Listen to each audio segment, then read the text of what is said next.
The conversation was supposed to be lighthearted.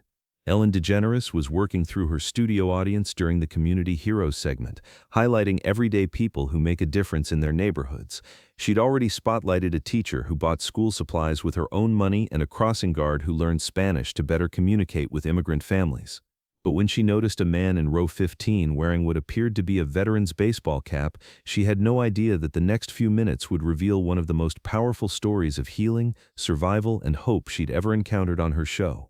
"Sir, in the Vietnam veteran's cap," Ellen called out, pointing to a man who looked to be in his mid-50s. "What's your name?" The man stood up slowly, with the careful movement of someone whose body carried old injuries. He had graying hair, kind but weary eyes, and the posture of someone who had seen too much but refused to be broken by it. "Joe Patterson, ma'am," he replied, his voice carrying the respectful tone that often marked military service. "Joe, thank you for your service," Ellen said, and the audience applauded warmly. "How long were you in Vietnam?" "2 tours, 1970 to 1973, Joe answered, "but that's not why I'm here today."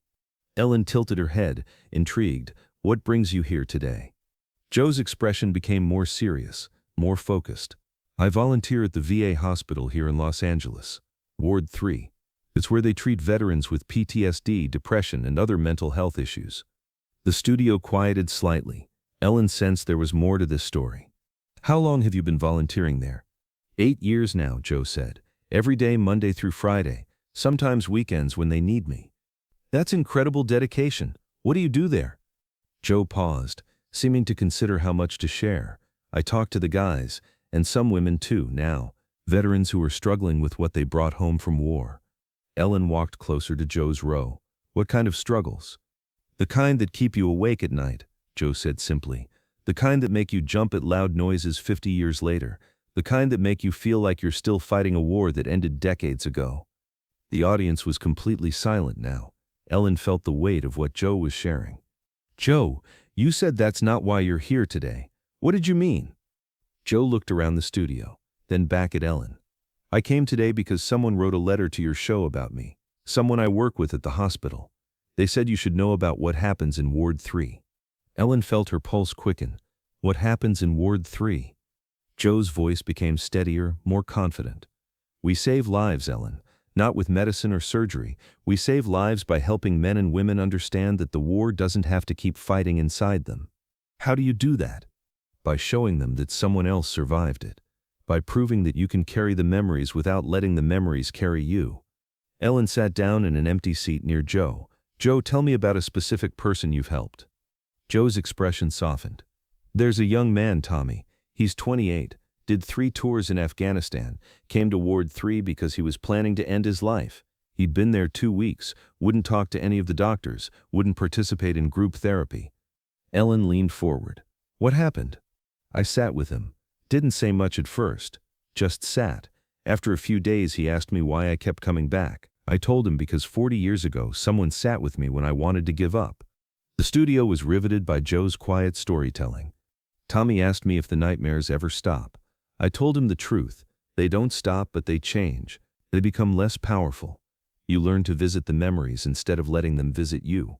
Ellen felt tears building in her eyes. "What happened to Tommy?"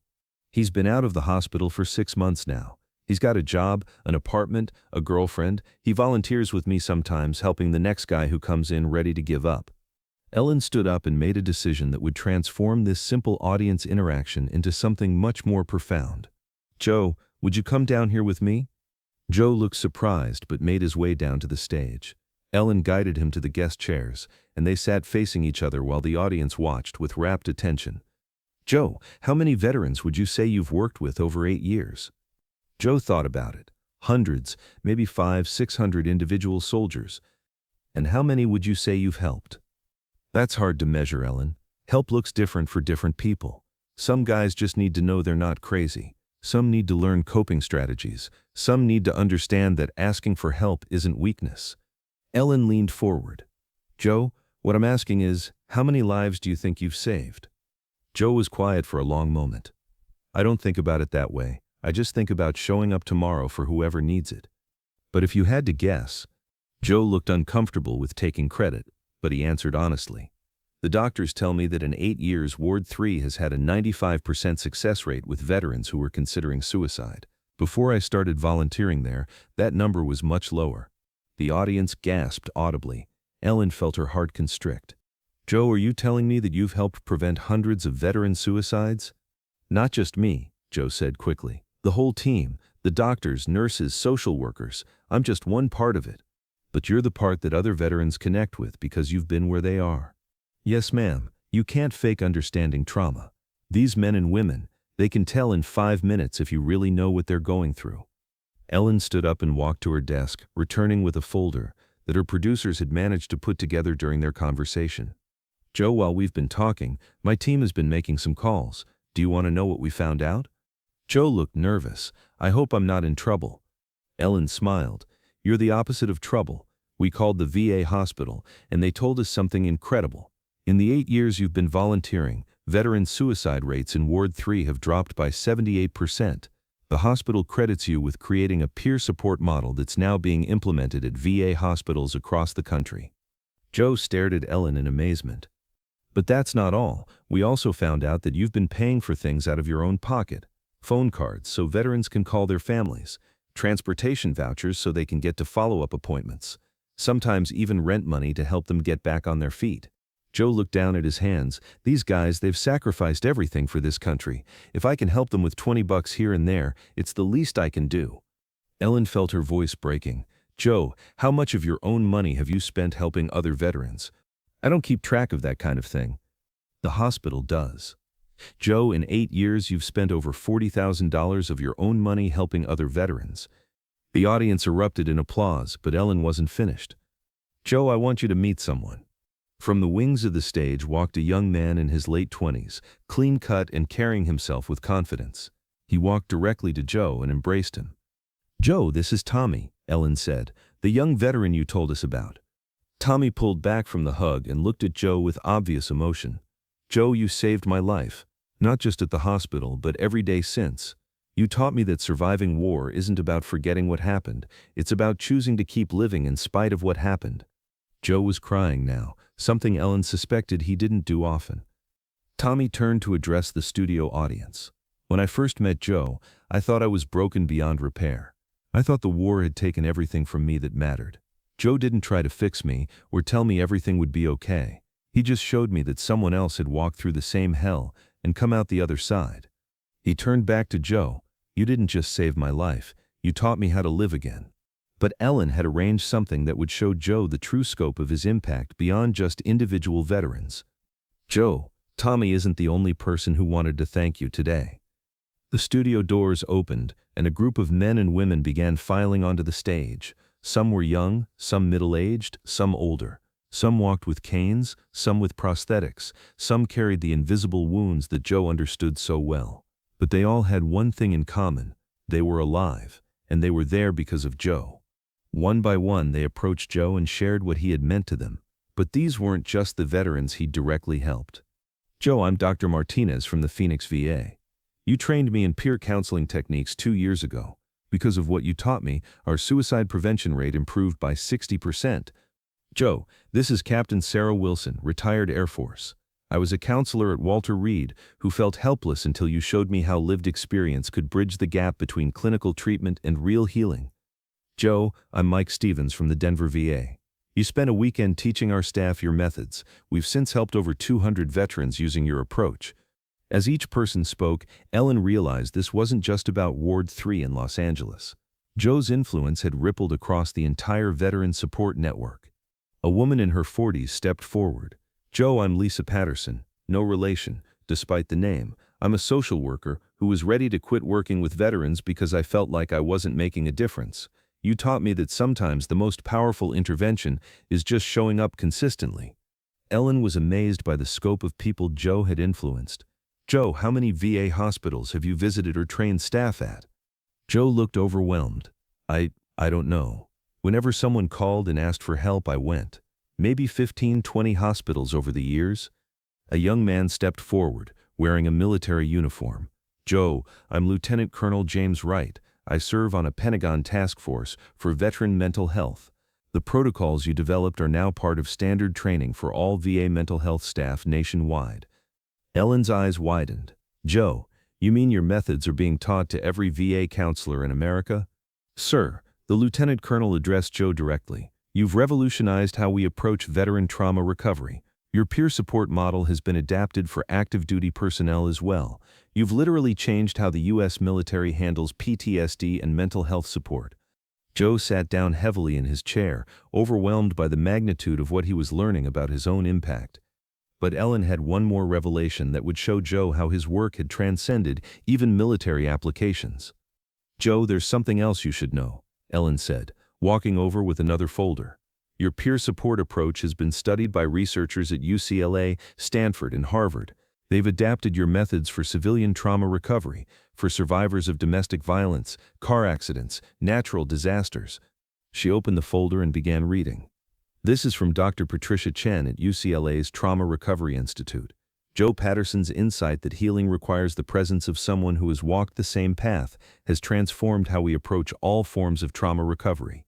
His work has helped thousands of civilians, not just veterans. Ellen looked up at Joe. Joe, you thought you were helping fellow veterans deal with war trauma. But what you actually discovered was a fundamental truth about human healing that applies to everyone who's been through something devastating. A woman in the group of visitors stepped forward. Joe, I'm Dr. Rebecca Martinez. I run a support program for families of suicide victims. We use your model to pair families who've lost someone with families who are still in the acute grief phase. Your approach has helped prevent secondary suicides and supported hundreds of grieving families.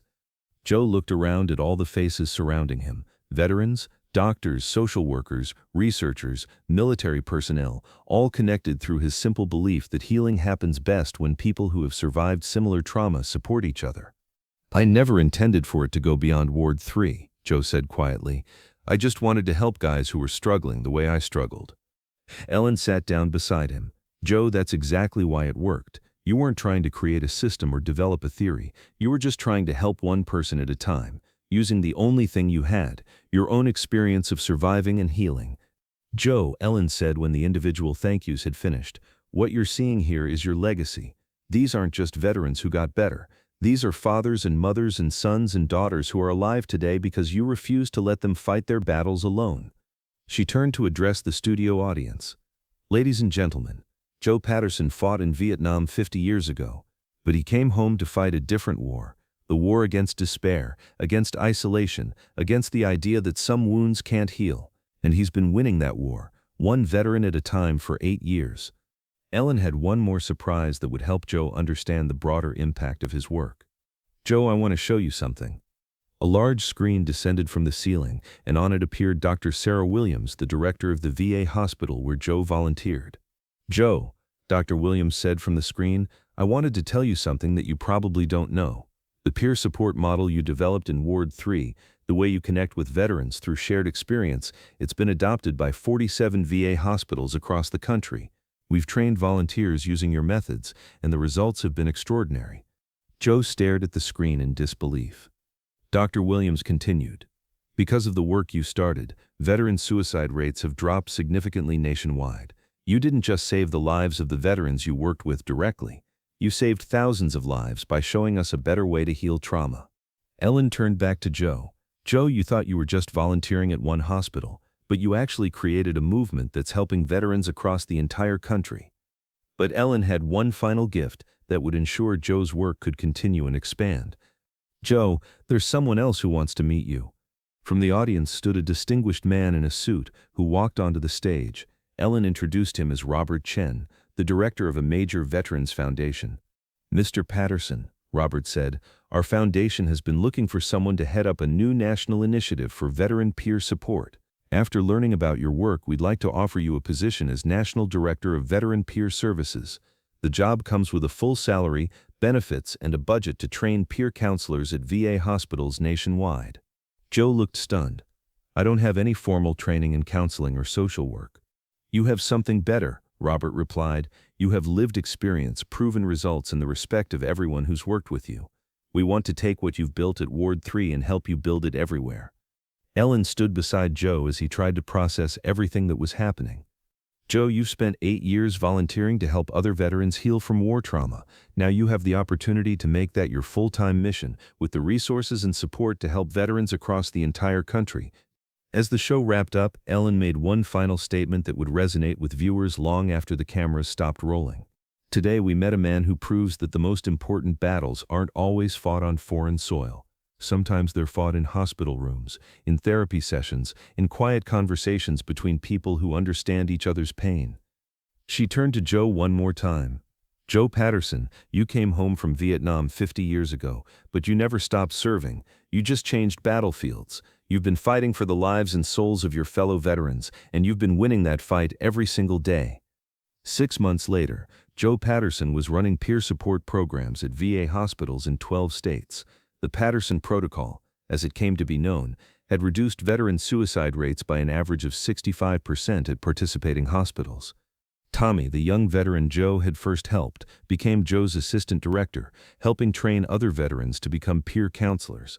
Their program included not just one-on-one support, but group sessions, family counseling, and reintegration services.